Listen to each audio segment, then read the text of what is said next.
Welcome in, Monday edition, Oxford Exxon Podcast. Chase Parham, Neal, McCready, Clark Ford Studio here with you today. We'll discuss some college baseball off the jump as the Rebels drop 2 in College Station. They do pick up their first SEC victory of the year, but it is a losing effort from a series standpoint there for Ole Miss against the Aggies. They win on Saturday 14-7. They lose the opener, giving up a grand slam in the late innings, and then on Sunday had a chance to really blow it open. Kind of did not do that early. Allowed A&M to hang around, didn't do enough offensively, and then the Aggies walk it off with a solo home run, the first batter of the ninth there to win 5-4 and clinch the series. Ole Miss on the road again tomorrow. They are at Memphis. Of note, that is not at AutoZone for anybody who's not aware of that change, or not really change, but change from past seasons. That is on campus at the Tigers Park, maybe FedEx something. I don't know. I forget what they call it. And then they're at home for the Razorbacks this weekend, Thursday, Friday, Saturday. For that, a lot of series Thursday, Friday, Saturday because of Easter on Sunday. Only one series goes into Sunday. Yeah, I think you're given the option, but most if both coaches agree. Yeah. So someone decided to compete against Easter on Sunday. Yes. Is that what you're saying? That is what I'm saying. I'm trying to remember which one. I'll look it up. Yeah, what programs? Either Kentucky or Georgia said decided Easter did not matter. One or the other. Nope. I take that back. That's a TV game. The SEC. The SEC said, "Hey, I get it. My apologies to both Kentucky and Georgia. My Lord and Savior and all, but hey, we need a game at 2:00 on Sunday afternoon." So actually, 11 a.m. Central. Oh, really? Yeah, noon Eastern, 11 a.m. Central. The SEC network said, "Look, we got to put something on the TV." Oh, so it's going head to head then with the services at 11. Yeah. Yeah, and getting it over with before the Masters takes over. Oh, now see there. Smart. Yeah. Do not have the game at 1:30 or 2:00 because that just makes no sense, especially in the South. And it's Georgia playing? So at Georgia. Okay. So it's Eastern time zone. 1 hour later comes on their local start. Noon. Yeah, so if you go to like a sunrise service, you're done in plenty of time to go to the baseball game. Yeah, that's true. And Georgia's, what are they, 1-8? Yeah, something like that. Kentucky's 8-1 though. Kentucky, the Wildcats. Yeah, we'll get into that. We got some baseball thoughts. Spring football had an open scrimmage on Saturday, and it was in attendance for that one. So scrimmage. He's using quote signs for those podcasters who are not in our stream or have ESPN 8 this morning. It's a scrimmage. They had a thump scrimmage. They did not tackle to the ground, which does change the dynamics a little bit or a lot. Well, it certainly changes what you can take from it. Yeah. The interpretations that in the event that you're there to take a lot of. It was flag football. Yeah. With pads on. Yes. That's what it was. So we'll get into that. Got some thoughts on both the men's and women's basketball tournaments. We'll get into that a good bit today as well. Podcast, Oxford Exxon, Blue Sky here locally in Oxford. You know about the ribs, you know about the lunch specials, you know about the way to win some tickets to baseball this weekend. The Saturday game this week. You tweet at them at Oxford Exxon, use the hashtag RebelReady, and you can be entered to win 4 box seats to Ole Miss baseball this weekend. Again, the Rebels and Razorbacks getting together for the first time since the College World Series last season. It's typically pretty energy-filled when those two programs play each other. So Thursday, Friday, Saturday, win some tickets to Saturday's game. And if you're in the Clinton area, they got their fresh donuts, a lot of flavors going on with those. You can pick those up this morning, tomorrow morning with some coffee at your Blue Sky location there in Clinton. And again, coming to you from the Clark Ford Studio. We are Clark Ford's in Amory, Mississippi. 662-257-1900 is the number. Call it. Ask for our buddy Corey Clark. Tell Corey what Ford product you're looking for. He'll send you a quote within 15 minutes in business hours. Right to the bottom line. There's no hassle. There's no haggle. You get the quote, and the rest is completely up to you. You can shop that quote around, or you can do what I've done, what I recommend that you do, and that's hop into a Clark Ford today. Corey and the people at Clark Ford, they want to be your car guy. They want to be your truck guy. They'll prove to you what that means. Trust me when you make the call. As I've been saying, we've had a pretty busy vehicle month here, and it would have been really problematic without the people at Clark Ford helping out as much as they have. 662-257-1900. Guest will join at some point this week on the myperfectfranchise.net hotline. If you're a displaced corporate executive or you're wanting to put your career in your own hands, maybe you're an experienced entrepreneur who's just simply looking to diversify. Either way, Andy Ludicky can help. He's a longtime Rivals board member, a diehard college football fan, franchise veteran, who owns multiple franchises and businesses and uses his expertise to help others find their American dream through a very thorough and free consultation process. So call Andy, put your life and your career in your own hands. It's 100% free, so you've got nothing to lose. Find your perfect franchise at myperfectfranchise.net or contact Andy anytime at andy@myperfectfranchise.net or 404-973-9901. Kyle, thanks for the super chat. Says, good morning, guys. Random question. What will Trump's Secret Service detail do tomorrow? How far do they go with him? I don't have the mental energy for a lot of the story at the moment, but I am wondering logistically what this looks like from that standpoint. Tomorrow? Yeah. Tomorrow, the Secret Service will be with him the entire time. Right. Because he's not doing perp walks or any of that kind of stuff. So Actually, I think there is going to be some form of a perp walk. Have they changed their mind on that? They're just not, they're not cuffing him. Right. I knew that.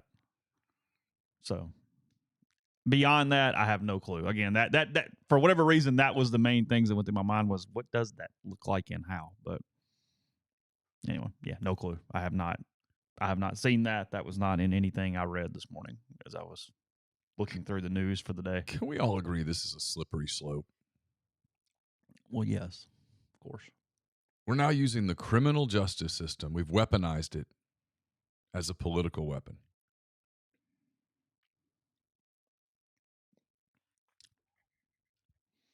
So when the other side gets in power, they're going to want revenge. Is that how this works? What happens? I just keep waiting for common sense to kick in for us, but we're nowhere near that these days. You mean in all functions of society? Yeah, well, you and I were having a conversation before we even got started. I'm not going to get into it here, but there's a common sense that's getting lost.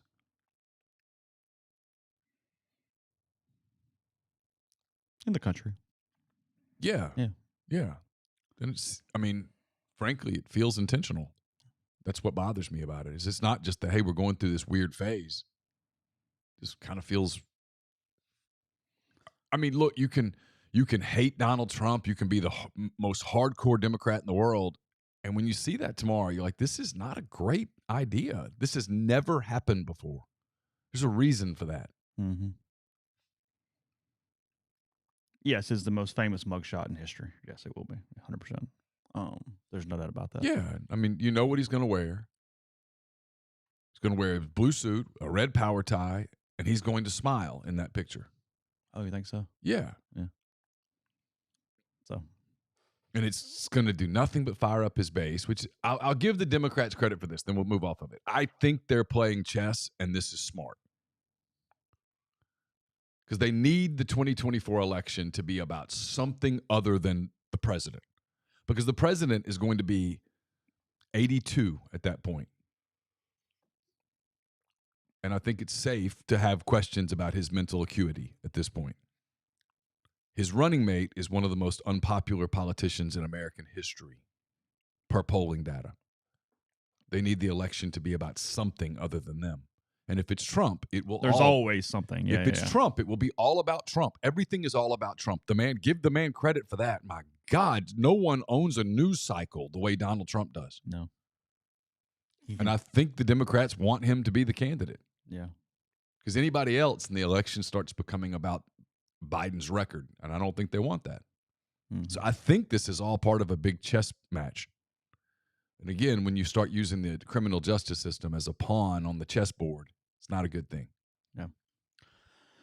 So, speaking of not a good thing, Ole Miss 1-8 in the SEC with 7 weekends remaining. Actually, from a weekend standpoint, we were at the halfway point of the season. 7 weekends remaining. 7 have completed, 4 non-conference, 3 inside the conference at this point. And look, I mean, Ole Miss sitting here currently 16-11 overall. Again, 1-8 in the SEC. That's tied for 6th in the West because Mississippi State's 1-8 as well. They broke their losing streak to South Carolina in the middle game before getting popped pretty good in their finale. It's about making Hoover right now. That's where this is for Ole Miss. It's about just winning some games, positioning, trying to get into the season at all. That is not the easiest thing to do from a schedule standpoint. You don't get a lot of easy gifts here. You look at the next 9 games that are clearly very critical for the Rebels. That is 3 at home against the Razorbacks, who are 6-3 in the West right now. They're human though, but they're 6-3. in the SEC. You've got a trip to Starkville for Super Bulldog weekend that will be a really weird environment in Starkville because Chris Lemonis kind of bit back over the weekend. There's pressure on him. They've lost a ton of games. They're in a cycle that Ole Miss is sort of experiencing, except far worse and for far longer at this point, coming off their title. It's their Saturday that's supposed to be their biggest week of the year. It's their spring game that weekend. There's a lot of stuff going on. It's Super Bulldog weekend, but their team sucks. And it's just going to be a weird sucks. It's going to be a weird environment. You come back home from that, you play LSU. Who does not suck. LSU is the most talented team in the conference. They're the best team in the conference. If you want to nitpick them, it is that they don't have a ton of pitching depth, which allows you to get a game from them every weekend. So your goal going into that weekend is don't get swept, go 1-2, and then if you happen to catch lightning, great. But it is very doable because 3 teams have done it so far. LSU has gone 2-1 on all 3 SEC weekends to date at this point. They've played – LSU has played Vanderbilt, Arkansas, and Florida. A&M. A&M, that's right. Yeah, A&M. That is correct. LSU, they played Vanderbilt or Florida? I can't remember. LSU scheduled They've played Florida. today. They've not played Vanderbilt. Because Vanderbilt's 9-0. Yeah, Vanderbilt has looked quite good. No, they've played A&M, Arkansas, and Tennessee. Okay, Tennessee. Yeah, A&M, Arkansas, and Tennessee. And they have lost the last game of the weekend 2 of those 3 times. So they're 1-2 on Sundays or Saturdays or whatever day they're starting. 2-1 on Friday. And yes, they lost the opener to Arkansas. Right. In a weird game. In what was actually a really good game. The game went into extra innings, but they lost by 6 runs. Yeah, Arkansas got 8 or 9 in the 10th to blow it open. It was a 1-1 game after 9. That was a really good college baseball game. So, look, that's the next 9 games. You got to get some wins somewhere. As of today, I mean, this does not matter, but just trying to understand the complexity of this thing. Ole Miss is in a 3-way tie for last, or a 3-way tie for 12th, however you want to say that, 1-8. Georgia also 1-8. Georgia's bad. We knew they were bad going into the year, and they are actually bad. Missouri 3-6, A&M 3-6, Auburn 3-6, Alabama 3-6, ton of 3-6. Tennessee is 4-5, but they're better than 4-5. Mm-hmm. Florida 7-2, as Neal said. Kentucky 8-1, Carolina 8-1, and has played really good baseball. Carolina has been fundamentally sound and just played solid, really good baseball. They're pretty good. Yeah. Arkansas 6-3, it said. LSU 6-3, and then Vanderbilt 3 sweeps in a row at 9-0 there to top the East. There might be a day that this stuff gets Vanderbilt, but it ain't today. So they really pitch. I was going to say they really pitch, and so therefore their offense never really has to be great. I mean, as of today, Georgia, Ole Miss, or State would go to Hoover. You only don't take 2. So I think Ole Miss is going to Hoover. I think Ole Miss is going to fix some things. I just think they've created a math situation for themselves. Only can really – look, here's the deal. They're not losing in the same way, and that's a bad thing. Because if it's one way you're losing, you go, okay, tinker all the world that this can happen, and then you're okay. But it's not, because here's the deal. In their opener, Jack Doherty did a nice job.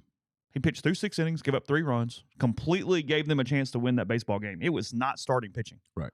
Now, the lightning delay hurt them because I think Doherty would have come back out for the 7th. He had been very efficient. He was not done from a pitch count standpoint at that time. And then they give up a ton of mess there on the base paths. They give up the grand slam from a bullpen. Mitch Morrell gives up the grand slam. And they didn't counter from an offensive standpoint, but they played okay. They just lost because of bullpen and defense and that kind of stuff. The offense finally takes over a game on Saturday. They win 14-7, pitched it fine, but you go up 7 runs. The offense just did the work. When you get 14, you're probably going to win. And they were gutty. I mean, the offense came back. They they retaliated when A&M had gone on a bit of a run. A&M got up 2-0 immediately, and Ole Miss got 2 back. Reagan Burford played well, hit a home run.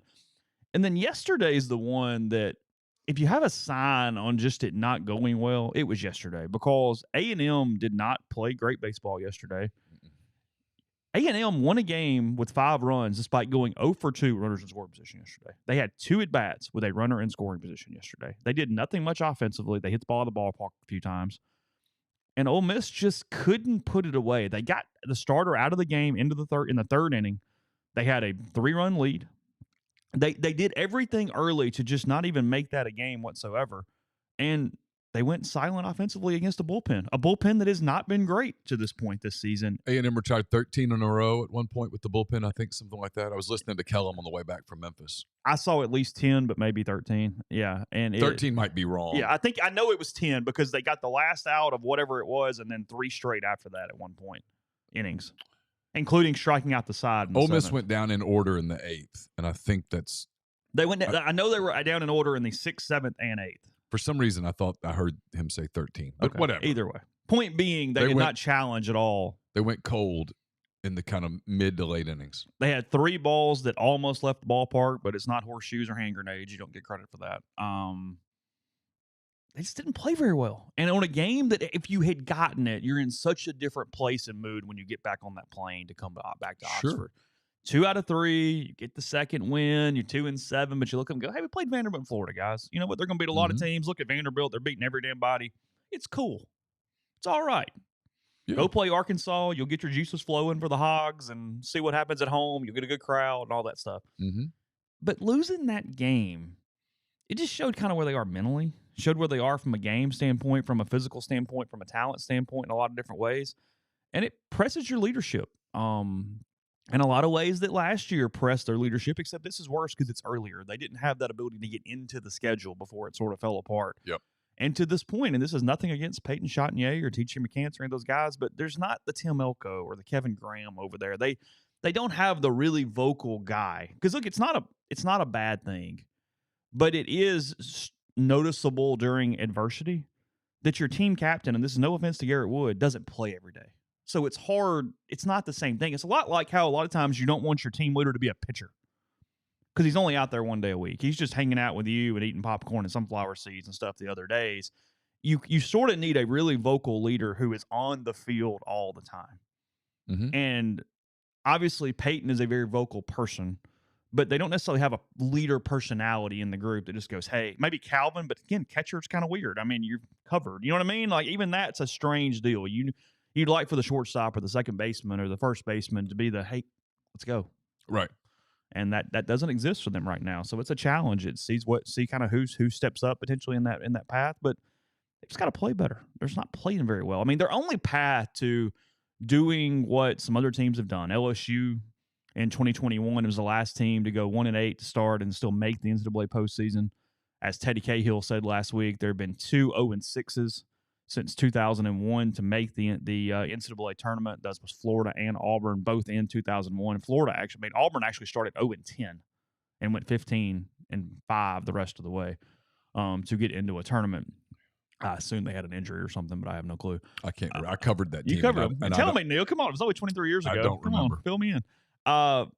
Look, let's be honest. The path to that is Hunter Elliott coming back and being healthy. That is. Unless freshmen come out of nowhere and pull something out from a Houdini standpoint, the path is to get healthy, and those guys look exactly like you pray they look, in my opinion. I just don't see how the current roster suddenly turns around and goes 20-10. Like that doesn't fit for me necessarily. No, I mean you're shaking your head. Maybe you disagree, but I don't know. I've watched everybody. Like I think Ole Miss could easily win the series this weekend. That's 2. I think they could. I mean, I think predicting a sweep at Mississippi State feels Pollyanna-ish. And then I don't think they can beat LSU 2 out of 3.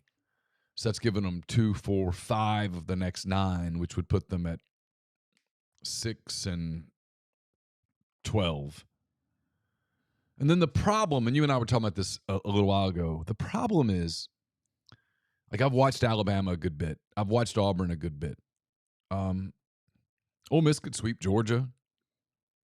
They could sweep Missouri even. But, like, the odds of them sweeping Alabama or Auburn are not very good. I think if those teams played series over and over and over, everybody would just go 2 out of 3.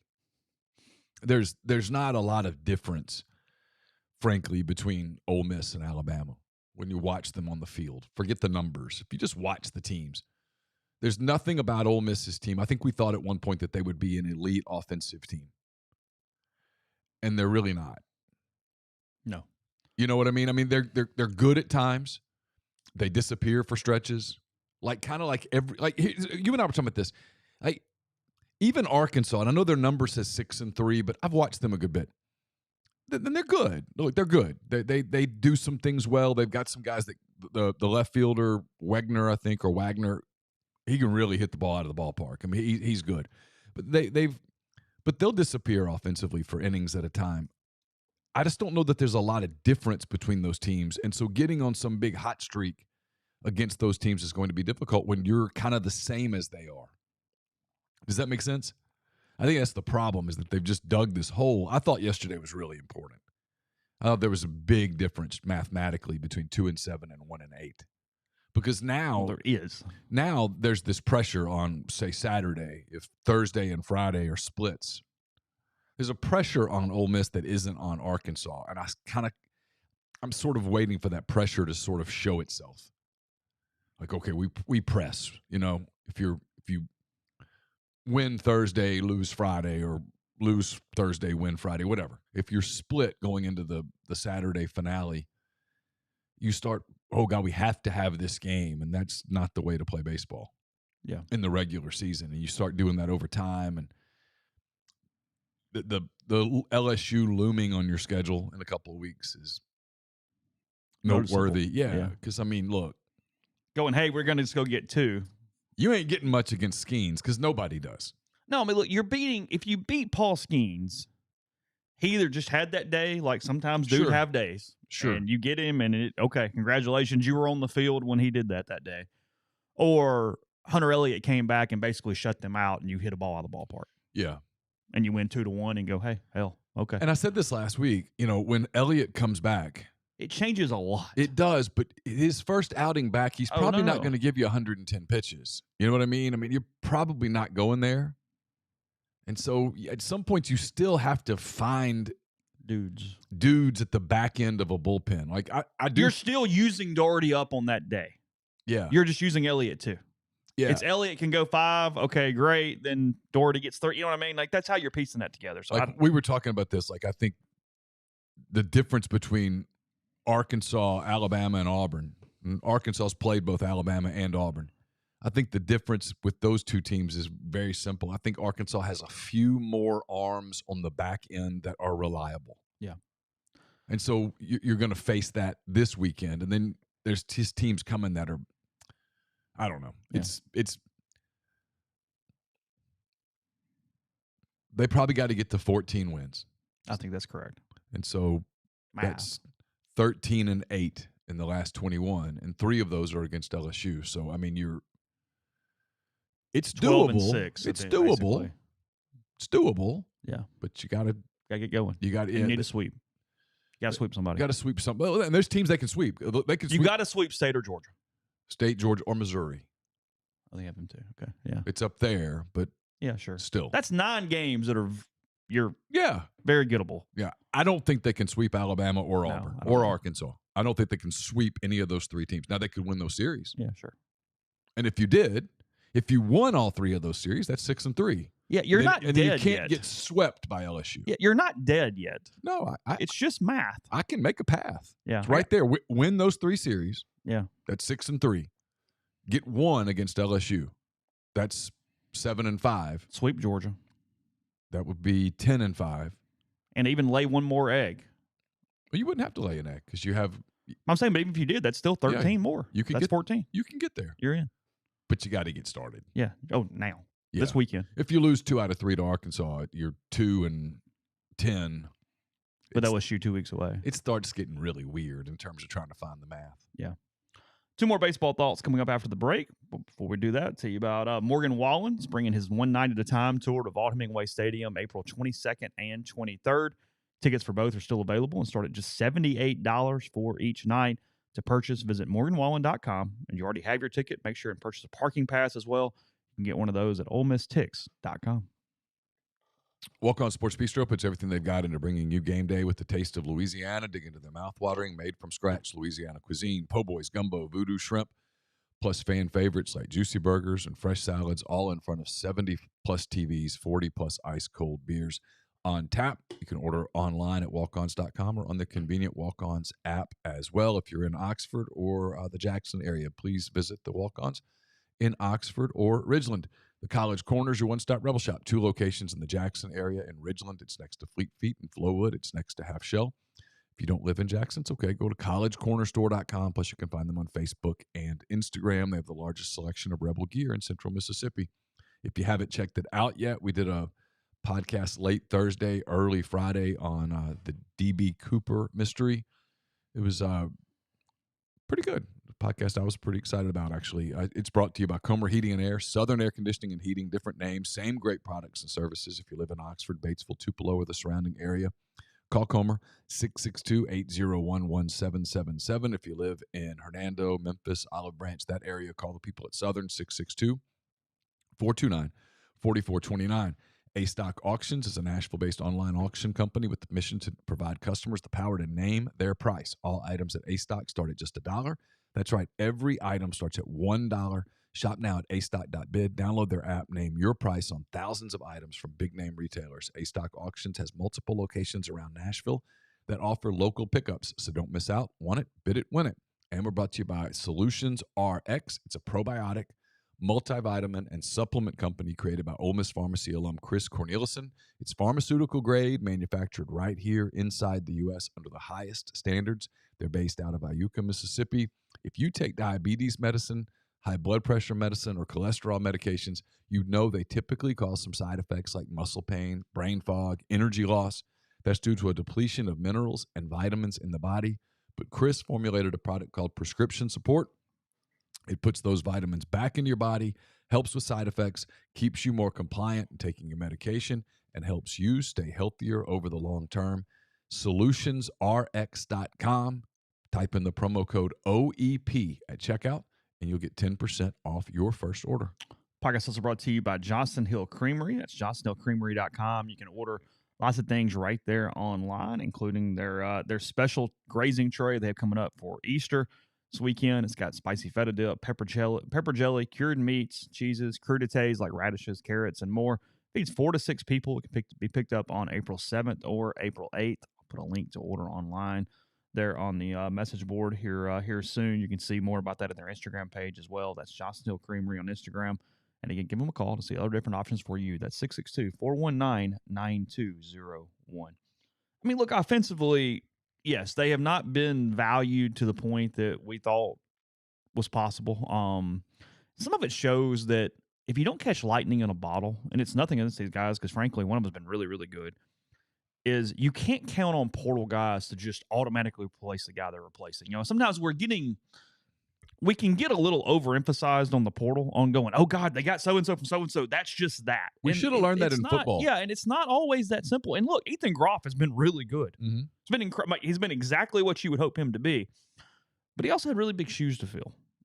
You know, Anthony Clark had to adjust a little to SEC pitching day in, day out, outside of what the Big Ten looks like day in and day out. I mean, thought he would hit, but over 300 for an average and 13 home runs or whatever in the Big Ten doesn't necessarily mean 13 home runs in the SEC. What did Ole Miss go in the Big Ten? Like 8-1? Yeah, they ran through the Big Ten. I mean, that's my point. That was not a problem. Right. It's just different. If Ole Miss played Purdue the last 9 games, they'd win some games. It's the depth of pitching in the SEC. You don't get the bullpen arm, it's bad, and then it just whatever. Or the Sunday starter that is shitty. Yeah. There aren't many of those in the SEC. Yeah. Even the guys that are ineffective, if are you not look, like that. Their stuff's pretty good. Yeah. Because I pulled it up here. I was just curious. So the lineup that Ole Miss started in the national title game last year, from a player versus player standpoint, you've got Jacob Gonzalez back, you got Kim Balderman back, you got Calvin Harris back, you got Peyton Chatagnier back, you have TJ McCants back. McCants has been really hot and had some huge hits for Ole Miss. He also never puts together a season where he just doesn't go into a lull for a minute. It's not the most consistent 300 bat throughout the lineup.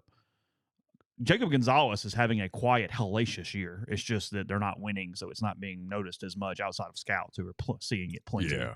I mean, he's been phenomenal. And people keep asking him to be a leader and be a vocal. That's not who he is. And so he's going to go out and be your best player. That is what he's going to be. He's doing exactly what he advertises himself to be. He's a hell of a hitter, and he's played well defensively. He's actually kind of proven that he maybe could play shortstop at the major league level. Mm-hmm. Yeah, he is having a hell of a year. Because a year ago, people were going, he might have to move to third, and then does he have the power? And no one's really saying that anymore. He's cemented himself, I think, as a top 5 pick. But from a lineup standpoint, it's Justin Bench is gone. Ethan Legier's in. That's a loss. Bench was underrated even on last year's team. He was a hell of a college baseball player. Yes. Played everywhere defensively, hit in the top of the lineup. Hell of a college baseball player. They don't even sniff the title without him. He's a hell of a player. Like I said, Groff has been good, but Groff in a lineup is replacing Kevin Graham. It's a wash at best, right? I mean, because Kevin Graham, again, was so good with runners in scoring position last year. Just everything he was asked to do from that standpoint. Anthony Calarco and Elko, that's a loss right now. I mean, there's from a lot of reasons. Sure. And that's nothing against Calarco. He's replacing Tim Elko. I mean, there is something to that. Sure. And then, they've moved Calvin into Hayden Dunhurst's spot. You're getting much better offense. Calvin's been really good offensively. Mm-hmm. He's not the same defensive catcher that Hayden is, which has mattered a little bit. But look, you're not upset about Calvin's play in any way. Mm-hmm. He's been phenomenal. No, they have not come together offensively the way that you could have at least thought on paper was possible. I guess that would be the way to put it. It could still happen. Sure. And they're just not showing any pitching depth. Well, because they don't have any pitching. But even the guys they thought, Mason Nichols has had a rough stint. And now, look, I'm not blaming Mason for yesterday. I saw some stuff on the message board.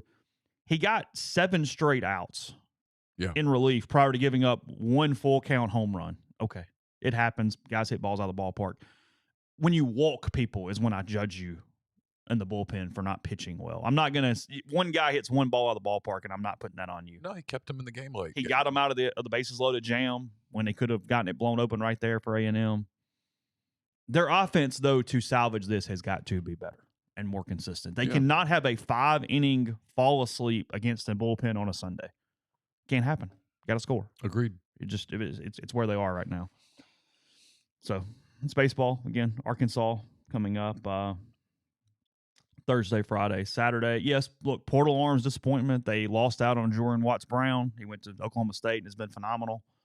And then Nick Pogue left. And by the time that all those decisions were made, all the premium arms had already chosen other positions and other places, and it is what it is. So they need the freshmen to grow up. It takes time. We'll see what that looks like. It's what I tried to point out last week was there were several guys who had unbelievably good careers at Ole Miss, elite careers, who were average to bad as freshmen. Didn't start early on as freshmen. Even for the good ones, it takes a minute sometimes. The Hunter Elliott's and the Doug Nikhazy's are the exception, not the rule. Of course, in that. So. I mean, absolutely. Look around the league. There's a bunch of freshman arms that are struggling, that have really good stuff. It's just different when everybody in the lineup can hit. This isn't high school ball. Yeah. Doris says they were talking about the wrong thing. If the pitching was from last year was on this team, we're winning games. Yeah, sure, but you don't have that. So the offense has got to pick it up. I mean, it is what it is. And frankly, the pitching was bad at this point last season. This was about the point last season. Well, 2-3 weeks from now is when they kind of Hunter Elliott did not throw a pitch against South Carolina the entire series. Right. Dylan DeLucia did not start against Alabama. Right. Which was this weekend a year ago. Because it was Masters weekend. Maybe they got swept at home by Alabama. That's right, they did. Yes. Oh, very much so, yes. They got popped by Tennessee those 3 games. That was a sneaky good Alabama team a year ago. It really was. Yeah. They were all right. There's nothing wrong with their team. That's the thing lost in the John Cohen Ole Miss part is he pulled like hell for Alabama in that meeting too. Just didn't get it done. I mean, they were kind of bubbly at the same point. Coming into the end of the year. Kind of bubbly right now. Yeah. So anything from football before I move on to basketball and other things? I posted observations on the website, which remains inflation proof. Same price as it's been forever. I don't know. It was a thud scrimmage. Hard to tell. 3 offensive linemen are out. 2 recovering from off-season surgery. 1, I think, was being punished. Micah Pettis was walking stadiums. Yeah. not Yeah, 'cause running. he's been healthy. I think he's healthy. I think that he was being punished. I think he's one of those guys that it's a good thing for him that he is as talented as he is. Otherwise, I think the question would be asked: is the juice worth the squeeze? Mm-hmm. I don't know. I thought all three quarterbacks did some things. Sanders made some nice throws. He had a throw that got intercepted where you could tell he's not 100%. Dart's the best quarterback right now. I don't know how much better he is. Howard's got a really bright future. I keep thinking they probably, speaking of portals, I think they probably need to add another receiver in the portal. There were some plays, especially as you got deeper into the roster, where receivers just didn't get open. And I think it's something worth noting.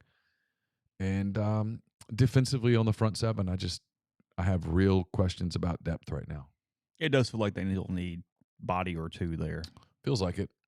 And look, it might look different when you add Cedric Johnson back to the equation. And, they've just got dudes that are out. It's the spring, and like you see the guys come out halfway through the practice who've been inside doing their rehab stuff, and they come out in the black jerseys. There's a bunch of them. So what are they? Important dudes. Yeah. So what do they look like when those guys are back? It's just hard to say.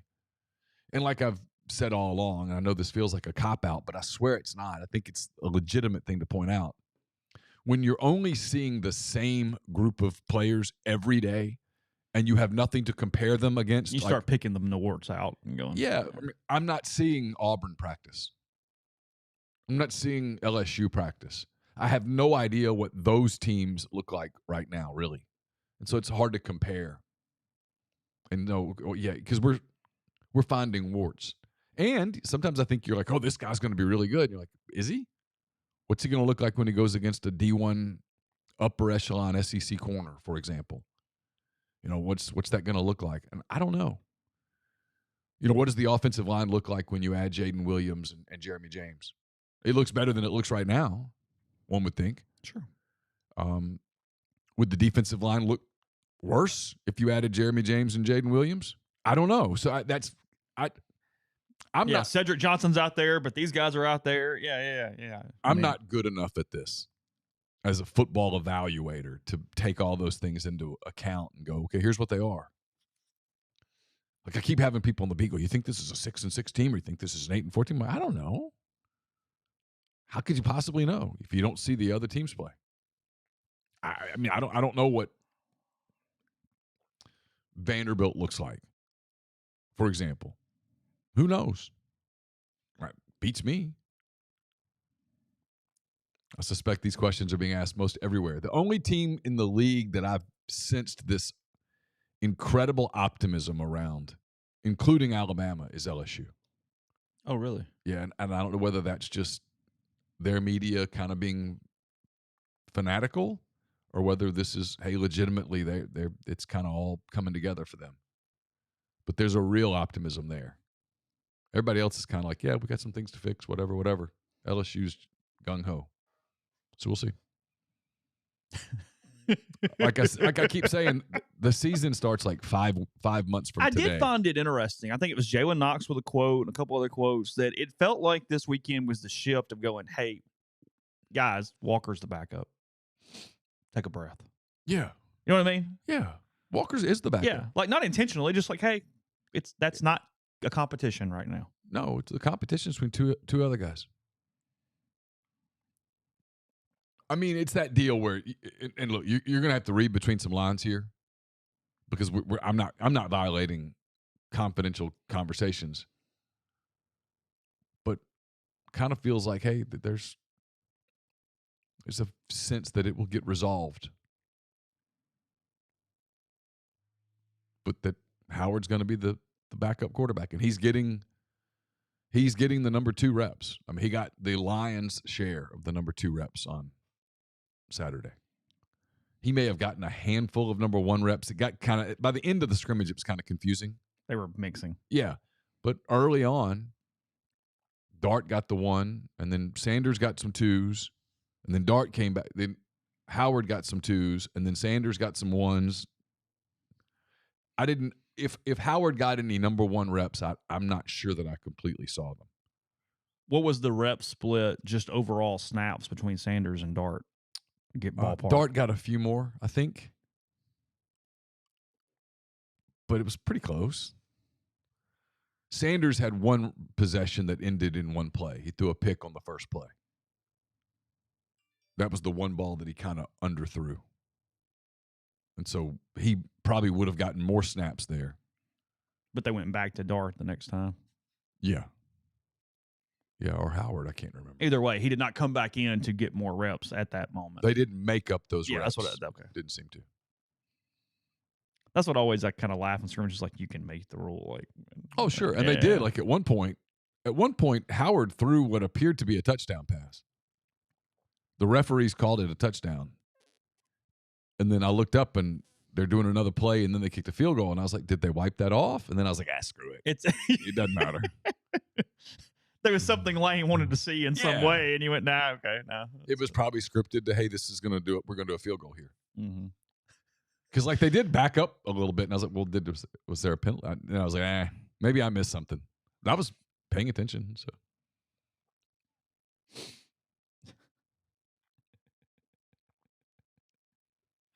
I don't know. I mean, Sanders is you can see how he's very effective with his feet. He extends plays. Started 42 games. He's very athletic. Jackson's athletic too. Makes plays with his feet, but body's better. His body's better. But you know, that scrimmage was if you touch the quarterback, he's down. So that goes 2 ways, right? I mean, he's not having to think about, hey, I could get smoked here. Because he knows if they touch him, he's down. He also could have broken runs. Yeah. The quarterback's not getting sacked. What's happening? You know, I don't know what it all would have looked like if you were playing real football. Yeah. It was not real football. No. It was simulated football. It was real football in the trenches. And it wasn't real football elsewhere because you're not wanting to tackle people. When you hear coaches saying, stay up, stay up, stay up, it's not real football anymore. And that's okay. I mean, you know, the NFL does mini camps where there is no real football. Yeah. And yet you're learning and you're developing. So don't get hurt on a tackle in the spring. Well, yeah, you don't. I mean, look, you will hear more yelling in a college football practice like that about anybody going to the ground than you will anything else. Yes. Do not go to the ground. Yeah. They don't want – well, if you get hurt now, you're going to lose the offseason at a minimum. Yeah. So they practice again Tuesday. I think this week is what? Is it Tuesday, Thursday, Saturday? I still think it's Tuesday, Thursday. Is it Saturday still? I think so. Okay. I think. Pretty sure. Yeah. I think it's another open Saturday scrimmage. And there's 1 week, maybe at the end, when it's not Saturday. But that's after Grove Bowl. Is the Grove Bowl in 2 weeks? Yeah, it's in 2 weeks. Okay. They have 3 practices after the Grove Bowl was when baseball's at state. Okay. Okay. Yeah. Got it. Mm-hmm. Podcast brought to you in part by Prime Shrimp, primeshrimp.com. For those who have one of these close by, it's now available at Rouse's markets, I guess mostly throughout Louisiana, but maybe somewhere else as well. I'm not sure where all the Rouse's are, but Rouse's now carrying the Prime Shrimp, the 7 different flavors that are available for you. And, of course, you can get it shipped directly to your house, everything from New Orleans-style barbecue shrimp to Louisiana boil, Cajun shrimp, the signature, which is a great versatile option, the garlic herb butter, and much more. They also have their 2-pound bags of individually frozen shrimp for those who want the grocery store type shrimp, except for higher quality from the New Orleans-based company. So use code RG. It's code RG. 5 pouches or more, 25% off there with Prime Shrimp. Again, primeshrimp.com. Our friends over at Dead Soxy have a free gift for you. The gift is exclusive. Head over to deadsoxy.com/rebels and join the NIL subscription. By signing up, you'll be the first to hear about exclusive collaborations, new products, and even receive freebies on the regular. That means you'll not only have the freshest socks in town, but you'll also be contributing directly to Ole Miss athletics and helping support your favorite players.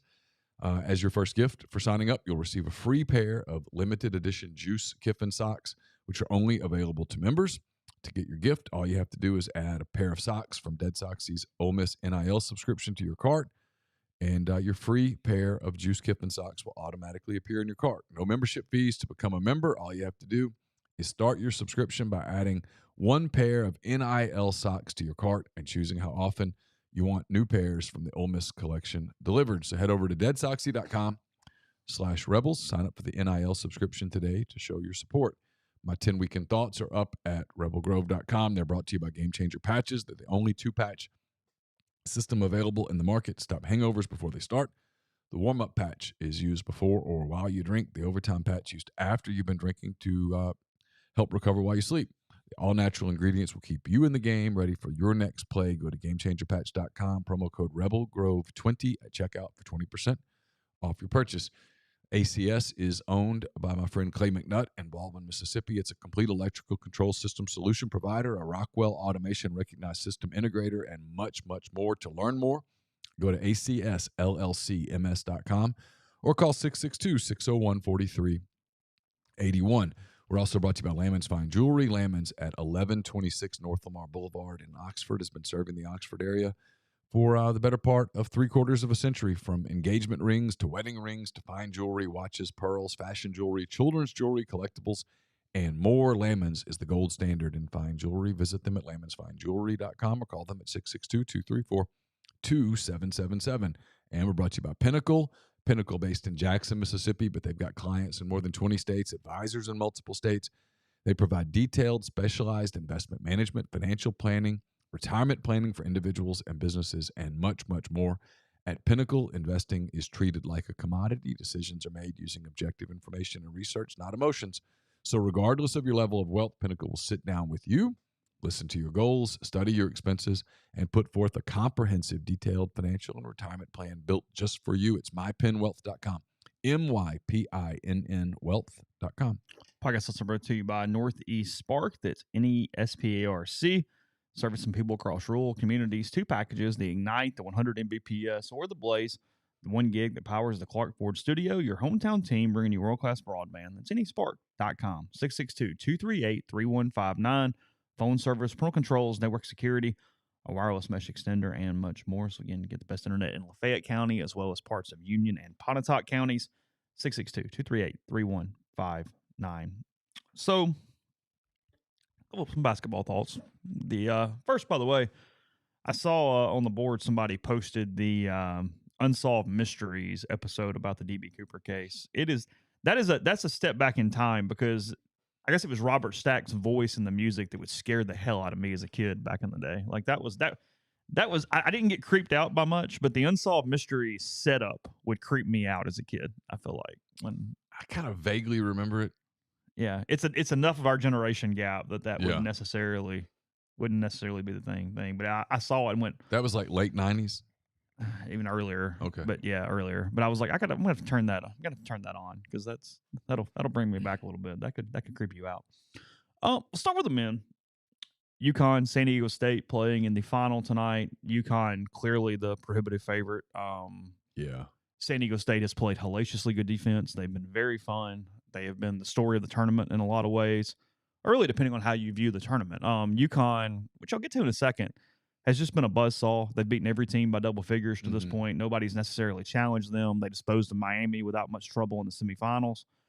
Whereas San Diego State, the kid that had not done much, hits the buzzer beater, beats FAU on the last second or as time expired in the game. If you're FAU, do you ever get past that? Because you went 7 minutes where if you just score 2 or 3 more points, you win the game. It's over. Yeah. Just disappeared offensively. Just lulled. Yeah. It's like the moment finally got big. And I don't know. I caught myself cheering for FAU. I didn't watch until the second half of that game, and I was like, come on, let's get this done. And they just couldn't finish it. And then you watched Miami and Connecticut sort of did to Miami kind of what they did to Arkansas and Gonzaga. They just bullied them. And you're just like, this is over, isn't it? Yeah. If y'all show up, this is – well, it's where I'm going here. And I get the easy answer is that they've been non-existent in some seasons. Why do we not mentally treat UConn with the blue blood status that they are? We do in a way, but not the way we do so many other programs. Because I look at this, they're beating a 5 seed tonight from winning their 5th national championship since 1999. Yeah. 99, 04, 11, 14, 23 if they win today. That's pretty blue bloodish. Final Fours 99, 04, 09, 11, 14, 23. Sweet tournament, basically. They had a little bit of a lull there when they had the Kevin Ollie stuff and all that stuff was going on. But Kevin Ollie won a title. Yeah, and it. Where's he now? I have no clue. Okay. Yeah, I don't know. Sorry, that was as far as I could go with that. But I mean, they had a lull where they didn't make the tournament from 16 to 21. They made it in 16, made it in 21. They went 7, 18, 19. So 3 years because 20 was no tournament. Right. I have no idea if they were good or not. But I don't remember. But we don't go North Carolina, Kansas, Duke, Kentucky, UConn. And we probably should. This will be their second title since Kentucky has won one if they win tonight. So why? I don't know. Is it because they play in the conference they play in? Maybe. Although that used to be a money conference. They're not good in football, so we don't see them the same just from an overall program standpoint. We don't do that to Gonzaga. We don't do that to other teams.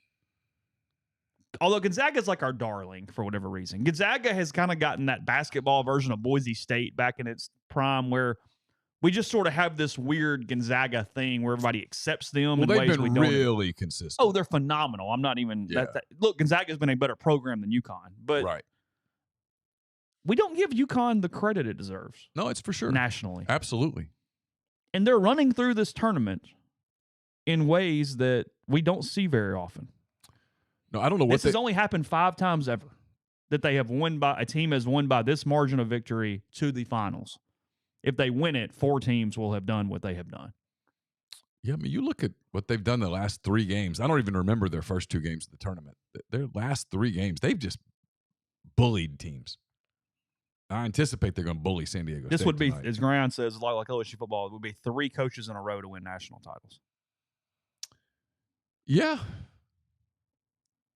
I don't know why they don't get the respect program-wise that they clearly deserve.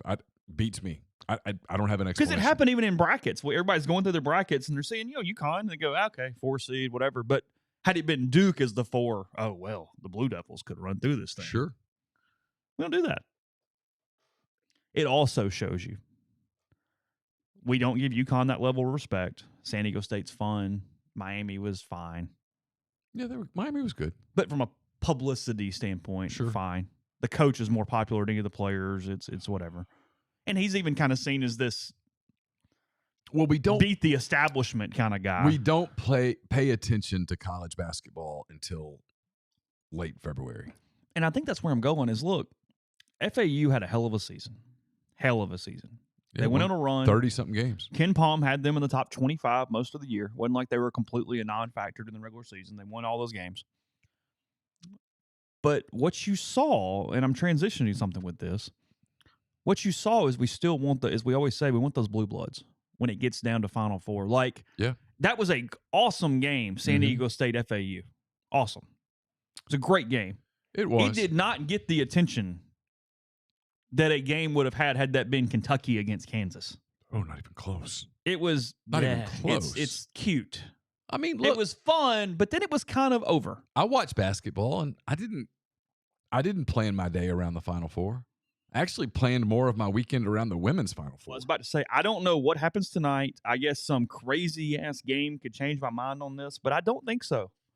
There is no doubt in my mind that when it comes to the NCAA tournaments, the women won the year. Oh, it's not and it's close. Not even close in a way that I think this was because of what it did over the weeks in a couple different ways and what it sets up for the future.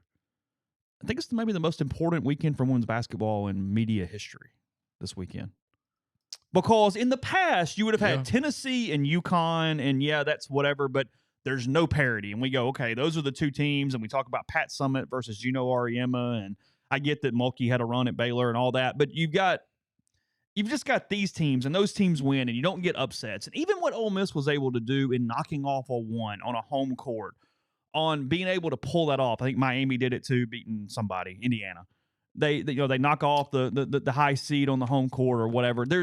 I have a thought. Yeah, go ahead, and then I'll continue. No, go ahead. Okay. No. Finish your thought.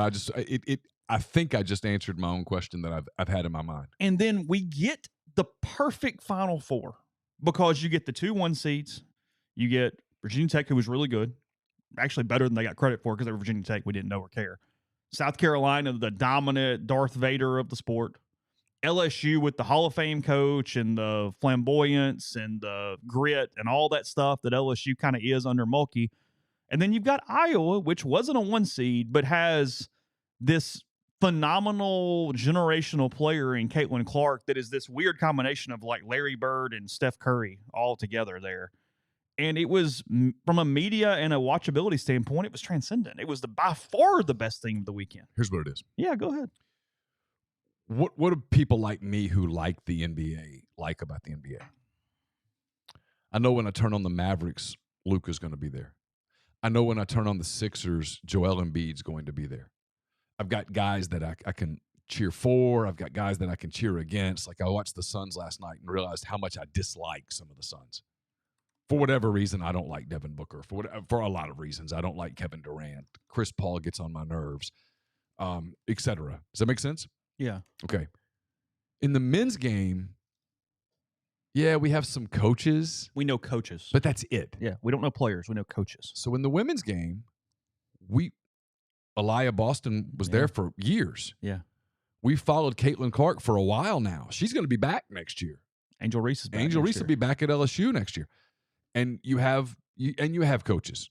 The girl at Louisville, we've known her for several years. Yeah. Like, just when you see her, you go, oh, that's that trash-talking three-point shooter for Louisville. Yeah. Okay, cool. And so on Friday night, when Caitlin Clark starts, when you get to that point, you're like, oh, they might do this. They might knock off the not beatable team. Yeah. And you get it. And you get that. Caitlin Clark's transcendent. I mean, in the post-game line, Kim Mulkey stopped and said to her, you're a generational player. Yeah. Not a talent. You're a generational player. It's a hell of a compliment from Kim Mulkey. Yeah.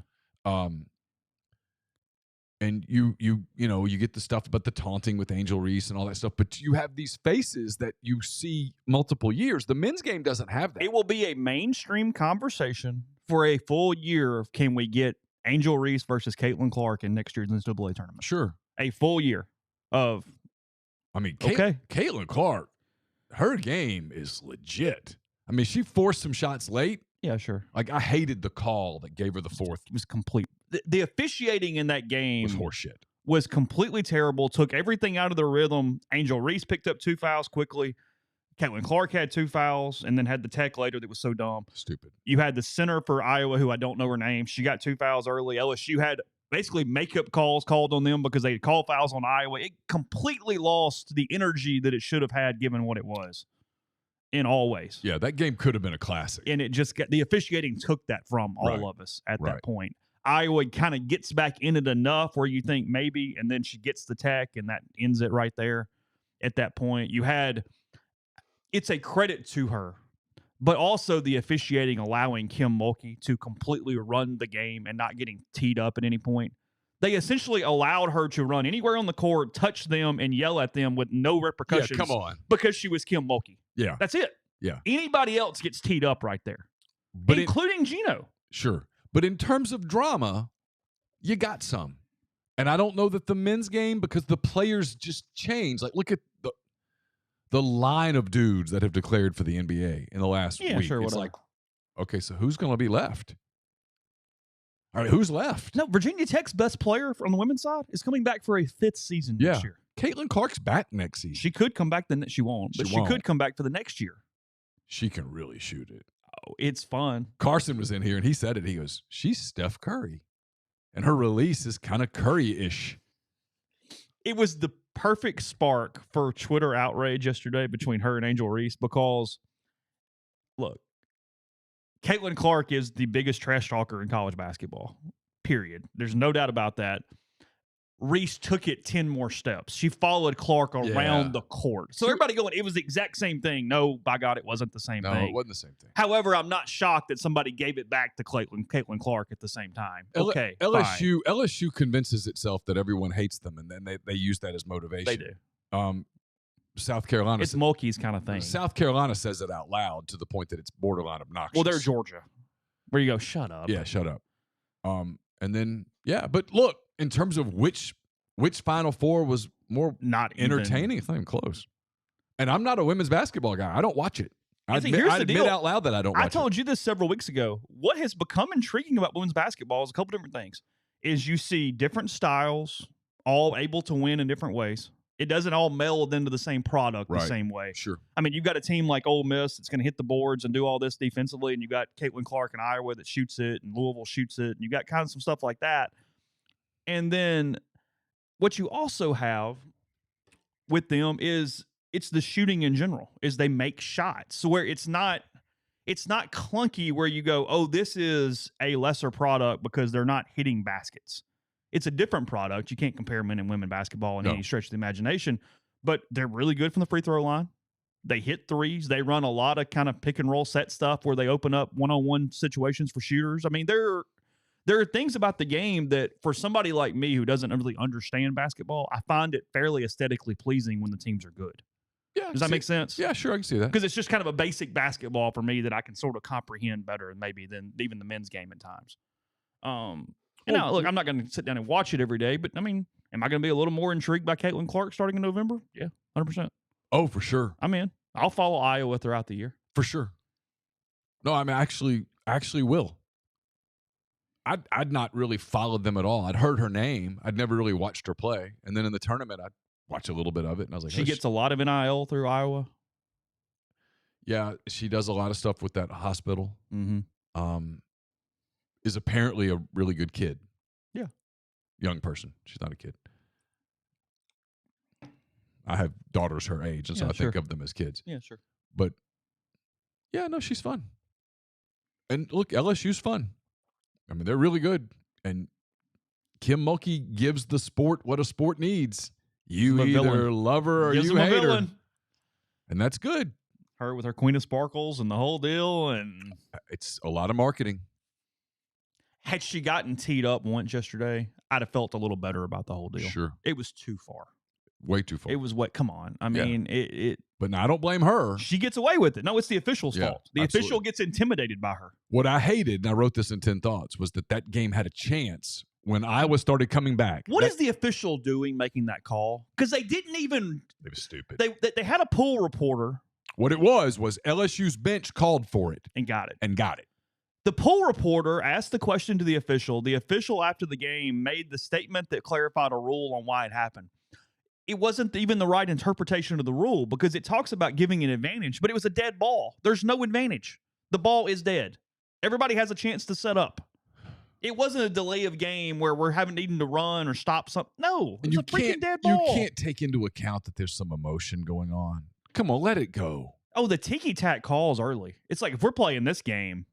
Well, at one point, someone on Twitter said everyone's going to foul out. And I was like, you're right. I mean, they can't keep doing this. Let them play a little. The best four players on the floor all had 2 fouls in the first 14 minutes of the game. That's not what you want.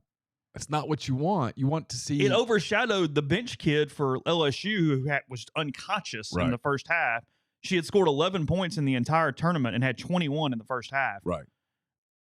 LSU shot 75% from 3 in the first half. At some point, Iowa looks up and goes, just not our day.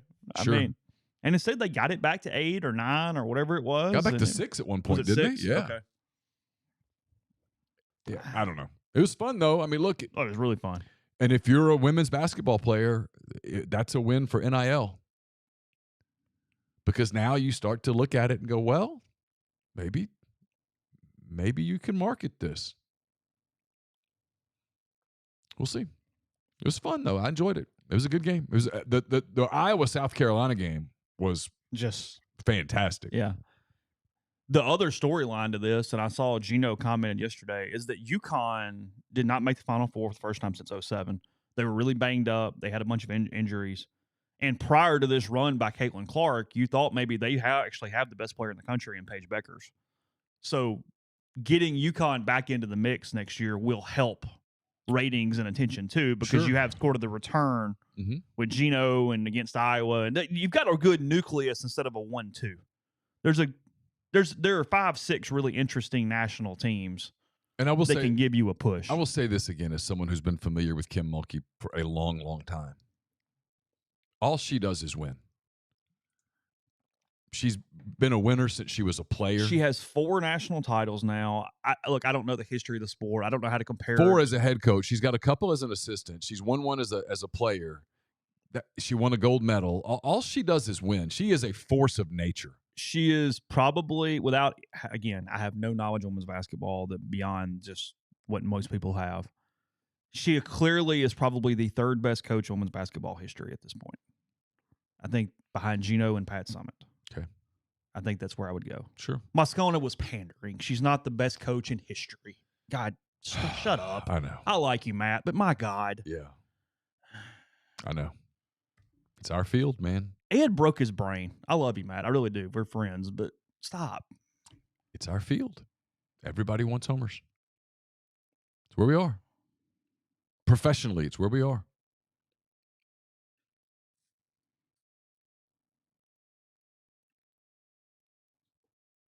A lot of people watch Fox News. A lot of people watch MSNBC.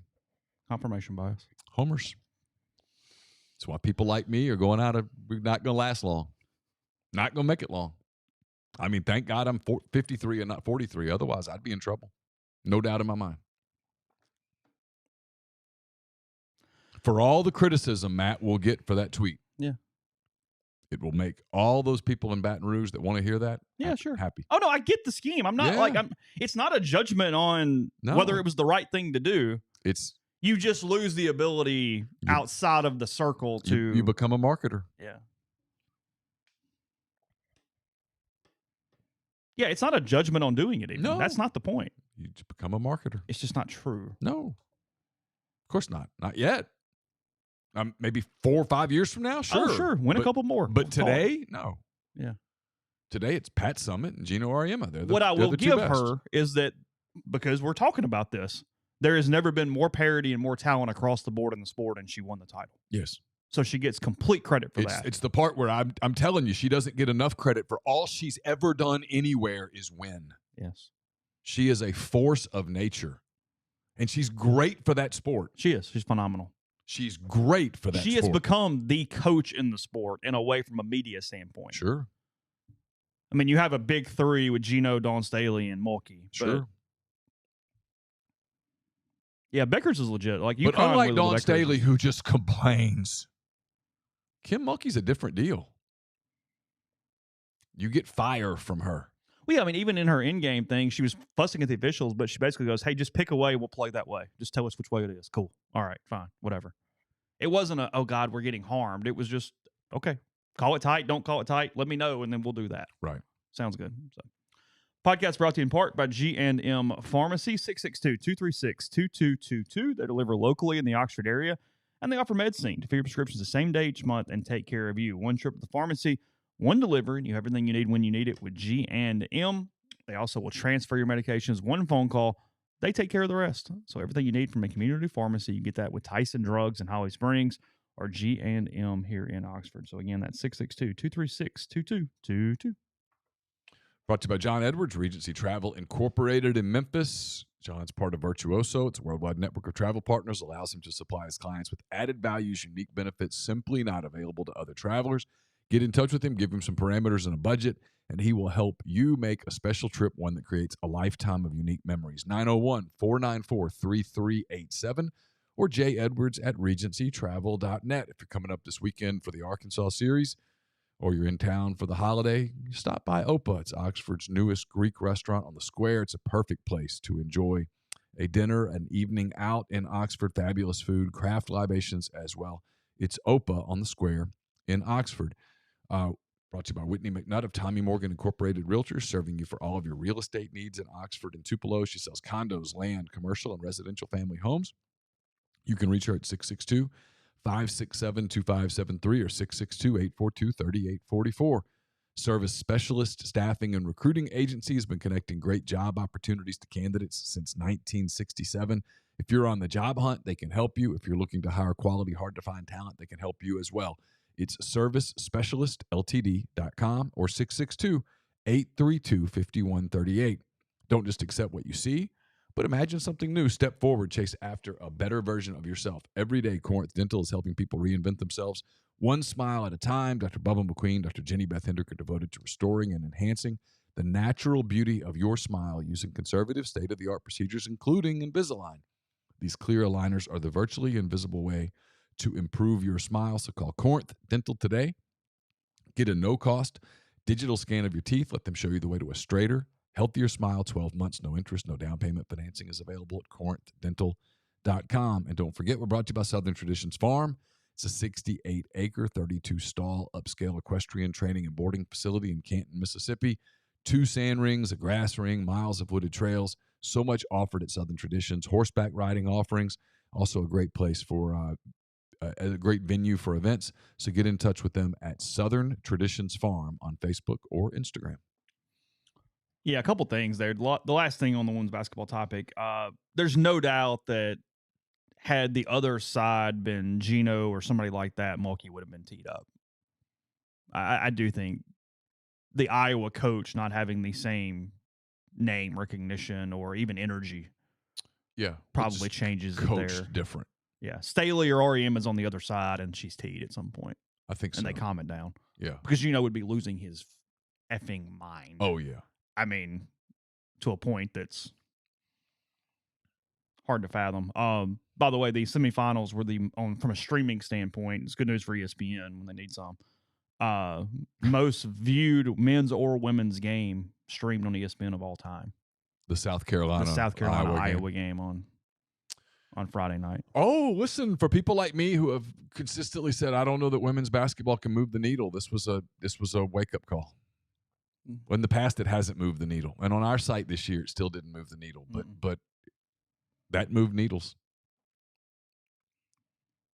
You got a kind of a game that people will talk about for a long time. Because she just beat them by herself. Yeah. That's what you're curious about is can they get her some help inside that's a higher quality for next year where suddenly you go, whoa. Yeah. Because she almost damn near did it herself. I will. And look. She's fun. Angel Reese had a really good game yesterday. She had like 15 and 10, for God's sake. Yeah. Just does it differently.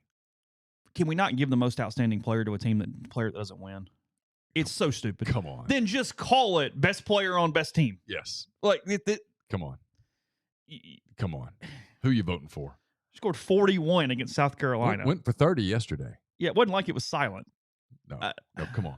It's stupid. But whatever. It doesn't matter. It's good for the sport. The sport had We're talking about it this morning. The sport had a great tournament. It's a cool story in The Athletic today, if you have that subscription, about how the Chicago Blackhawks helped the Bears pull off in that trade, how they talked about how to value picks versus players and compensation because hockey does it in some different ways. So I read that this morning. Kind of a neat story from that standpoint. Your line tonight, if you want to take Connecticut, is 7. It's UConn minus 7 against San Diego State tonight. I think that's what I picked was 7. It's an 8:20 Central tip. It's too late. It's too late. That game has got to start at 7 o'clock Central at the latest. 7 o'clock Central. That's good. It's an hour too late. We say this every year. On the East Coast, that's 11 o'clock. It's too late. Hell, it's too late for me. It better be good. I won't make it. It better be really good late. My sleep score will be bad if I stay up that late. I need a good sleep score.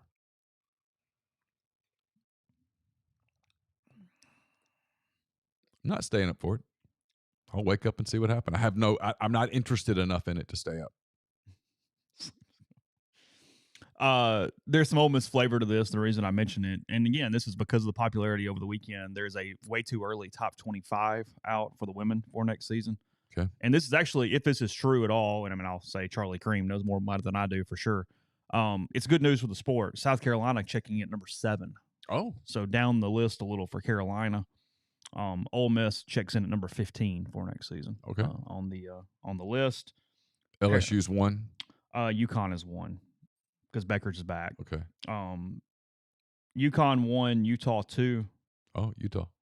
LSU 3, Iowa 4, Indiana 5, UCLA 6, Carolina 7, Ohio State 8, Stanford 9, Notre Dame 10. Okay. Tennessee 11, Ole Miss 15. Baylor at 17, still hanging around without Mulkey. That's all for the SEC though. So that has Ole Miss picked 4th in the league at this point. Okay. So Ole Miss gets the big addition of Kennedy Todd Williams from North Carolina last week, a former 5-star recruit joining the women's basketball team. So that's part of their elevation in this. They've got some people back, but that also is helping where they are from that standpoint. So just FYI there. I don't know, but whatever. Why is Chelsea on like its third coach in like 6 weeks? Maybe not 6 weeks, but I would need to bring. We need the analyst in for that one. Yeah, okay. I mean, I heard him just go yesterday. Go finally. Oh, really? And I didn't ask. I felt like a sore subject. Yeah, I just kind of stayed away. Okay. That's an emotional topic for him, so we don't go there. I always just hope Chelsea wins because the mood's better. I am told, hopefully in Oxford, not many of you guys are affected. And I guess if you're watching this, you probably aren't. There's a power line on fire in town, and that has caused a pretty severe power outage across the south side of the town right now. So, that's not good. Yeah, that's not good. Yes, my alert system is telling me I do not currently have power. Oh, yeah, I don't know what goes into a power line being on fire or not, but that's. Have you watched a lot of baseball so far? Not a ton, but I've watched some. It's hard to watch everything, and also I had to go to Memphis both Saturday and Sunday, so I was pretty busy. It was kind of difficult to watch a ton of it. I've watched I watched the Cubs opener, and then I watched a good bit of their Saturday game. But I was trying to keep up with college baseball, which is something I've attempt to do, and I was watching some of the men's game, and so no, I haven't watched a ton. NBA season basically, regular season basically over. As that's yeah, this is like the last week. Yeah. It's not time to talk about it today, but the failure for the Dallas Mavericks after that trade has been amazing. And they lose to the Hornets twice. They lose to the Hawks yesterday. Their loss yesterday was it's hard to put into basketball words. Is the loser because you don't get Luka in the playoffs. As it stands right now, Dallas would not be in the playoffs. No, they're out. The play-in games would be Thunder, Lakers, Pelicans, T-Wolves. Yeah, in the West, it would be, Well, right now, today, it would be the Timberwolves and the Thunder would play the 9-10 game. And the winner would play the Pelicans. The winner would play the loser of the Pelicans Lakers game. The Lakers-Pelicans winner would get the 7. Golden State and the Clippers have a half-game lead on the Lakers and the Pelicans for the 5 and 6 seeds. In the East, you'd get Toronto and Chicago would be the 9-10. The Heat Hawks would be the 7-8. Milwaukee's the 1 seed in the East. Denver is the 1 seed in the West. Okay. I'm hoping Dallas gets hot here at the end because I'm cheering for ping pong balls right now. Oh. I want ping pong balls. You're very interested in ping pong balls. Yeah, I want another bite at that apple. And in the West, Dallas is still there. They're just a game back of the Thunder for the 10. Utah's just a game and a half back for the 10, but they both are losing. Yeah, everybody's got about 3 games left. Tease this for tomorrow because I don't care about either one of them as far as watching, but I have a huge fascination in this merger with the WWE and the UFC that is going down today. The valuations involved, what this potentially means for that company, frankly. So we'll talk about that a little bit tomorrow. We'll have any reaction from football or college baseball as we get into tomorrow. Kind of a quiet day today before we get Lane Kiffin again tomorrow around 11:30 for that. And then again, Ole Miss is at Memphis for a non-conference game. I think 6 o'clock tomorrow night there in the Bluff City. So Ole Miss and Memphis tomorrow before Arkansas comes in town on Thursday, Friday, and Saturday. So hope all of you have a wonderful day. Hopefully your power is not affected in the same way that mine currently is. And we'll be back with you again on Tuesday morning. So take care. Talk to you then.